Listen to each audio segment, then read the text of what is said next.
Чувствую благодарность тем людям, которые были рядом, которые помогали. Ксения Задворнова Динамо җәмгыятендә 15 ел самбо белән шөгыльләнәм. Узган ел Ереванда узган дөнья чемпионатында җиңеп кайтам. Хәзер мартта Россия чемпионатында беренчелекне ычкындырмау хыялы белән яши. Общество на самом деле довольно сильно помогает. Динамо миңа ярдәм итә. Самбо буенча ярышларда мин нәкъ менә алар тәкъдименнән соң чыгыш ясый башладым.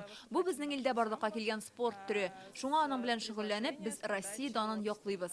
Узган ел Динамо җәмгыяте бер гасырлык юбилейын билгеләп үтте. Шул уңайдан Казанда беренче тапкыр Динамо уеннары уздым. Безгә Россия төбәкләреннән Динамо спортчылары җыелды. Татарстанлылар 84 медаль алып, командалар арасында беренчелекне яулый. 100 ел эчендә башкарылган эшчәнлек буенча да безнекеләр илдә иң яхшысы булган. В преддверии смотра конкурса проделана колоссальная работа. Без узган ел башында балалар, ветераннар арасында уздырылган бөтен спорт чараларына патриотик мәдәни тәрбия эшенә нәтиҗә ясадык. Һәм Татарстандагы хәрәкәт Динаmoның беренче 100 еллыгында илнең иң яхшы спорт хәрәкәте исеменә ия булды. Бу безнең өчен зур тарихи вакыйга. Положительного результата. Динамо физкультура спорт җәмгыяте республикада физкультура спорт өлкәсендә зур эшләр башкарыла.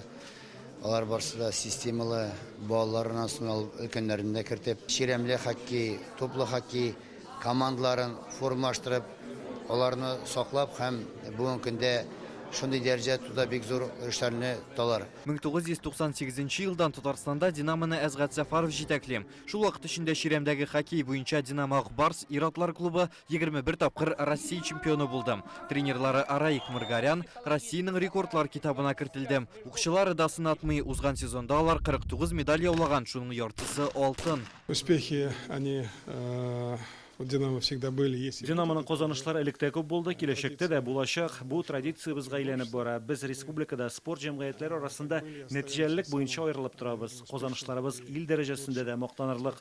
Спортчыларыбыз командада да аерым да яхшы чыгыш ясый. Достижения Динамо в масштабах страны. Хәзер Татарстанның Динамо хәрәкәтендә 25 меңнән артык кеше бар. 200дән артыгы Россиянең җыелма командаларына кергән. 21 Татарстан динамочысы Олимпия чемпионы булган. Бу Динамоның 100 еллыгына карата Чаллыдан Казанга хәтле 2 тапкыр пробег ясадык. Алла берсә, 1-2 елдан тагын шуны кабатларбыз дип торабыз. Сборная Россиягә безнең 10-га якын спортсмен эләкте. Бик динамично развивается безнең республикада. Бу молодой олимпийский вид, все равно тэквондо. 20дән артык шәһәр, районнарда развиваться итәбез без. Узган ел безнең динамочылар Лисичанск һәм Рубежный шәһәрләрендә спортны җәелдерә башлаган. Повезли туда спортивное оборудование. Без мәктәп спорт залларын яңа тренажерлар белән җиһазландырдык. Ул якларда хәзер 3000 бала яши, күбесе авыр тормыш хәлендә. Рөстәм Миңнеханов кушуы буенча шуларның 1000-е узган ел республиканың спорт лагерьләрендә ял итте. Многие из которых находятся в тяжелой жизненной ситуации и нуждаются в немедленной помощи и поддержке. Әзгат Сәфаров Динамо спортчыларына бүген җәмгыятьнең 100 еллыгы медальләрен тапшырды. Рүзәл Шарипов, Владимир Гурьянов, Яңа Гасыр каналы.